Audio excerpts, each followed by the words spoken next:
Chers frères et sœurs, bonjour à tous et à toutes. Heureux de vous retrouver pour une nouvelle série de vitamines autour du thème de l'Avent. Ces textes vont nous accompagner tout au long du mois de décembre et nous conduire jusqu'à Noël. Et le premier texte que je souhaiterais vous partager ce matin se trouve dans l'Ancien Testament et plus particulièrement dans le livre du prophète Ésaïe. En Ésaïe chapitre 7 et nous allons lire le verset 14. Mais avant de le lire, quelques éléments rapides de contexte. Nous sommes vers l'an 734-735 avant Jésus-Christ et le royaume d'Israël, en coalition avec la Syrie, ont à cœur d'attaquer le royaume de Juda afin de les contraindre d'entrer avec eux dans une coalition plus large contre la Syrie. Et le roi Ahaz, qui est au courant de cela, est complètement découragé. Lui et le peuple sont impuissants et on le voit, sont comme des feuilles agitées par le vent. Ils sont tout tremblants. Et Dieu envoie Ésaïe auprès du roi pour l'encourager, pour lui dire « Ne crains pas. Si tu me fais confiance, si tu places toute ta confiance en moi, je serai là. » Et dans cette discussion, nous voyons même que l'Éternel va parler à Ahaz et va lui demander un signe. Est-ce que tu veux que j'accomplisse un signe pour confirmer ma parole? Et c'est dans ce contexte que nous avons ce verset 14 d'Ésaïe 7. Et voici ce qu'il est écrit. C'est pourquoi le Seigneur vous donnera lui-même un signe.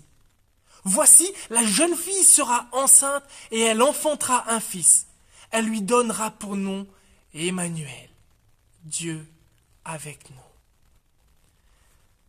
Dans ce simple verset d'Ésaïe, il y a une merveilleuse promesse qui trouvera son accomplissement dans la venue, l'incarnation de Jésus-Christ. Et ce verset souligne tout d'abord que cette venue de Jésus, qui s'accomplira plus de 700 ans après cette parole, est un miracle. Le terme « la jeune fille » que nous avons dans nos versions vient d'un terme hébreu qui signifie littéralement « la jeune fille non mariée », qui sous-entend cette réalité d'une jeune fille vierge. Ainsi, on voit tout d'abord que nous avons souvent du mal à comprendre comment une jeune fille vierge peut-elle tomber enceinte. Mais cela témoigne que la venue de Jésus est un miracle. Rien de ce que nous connaissons et qui a pu arriver à travers l'histoire. Waouh, une jeune fille vierge devient enceinte. Cela est l'œuvre du Saint-Esprit. Ensuite, il y a ce nom. Elle lui donnera pour nom Emmanuel. Et à travers cela, je voudrais souligner 3 réalités. C'est tout d'abord que Emmanuel, c'est que Jésus est Dieu. Jésus est Dieu. Ce bébé qui naîtra dans une étable, c'est Dieu lui-même qui prend la forme humaine. Car c'est cela la deuxième réalité. C'est non seulement qu'il est Dieu, mais qu'il est aussi 100% homme. L'incarnation de Dieu sous forme humaine. Et enfin, qu'il est avec nous. En Jésus-Christ, Dieu s'est approché de nous, s'est approché de l'humanité d'une façon toute particulière, pour que nous ayons la grâce de le connaître, la grâce d'avoir une relation, une intimité particulière avec lui.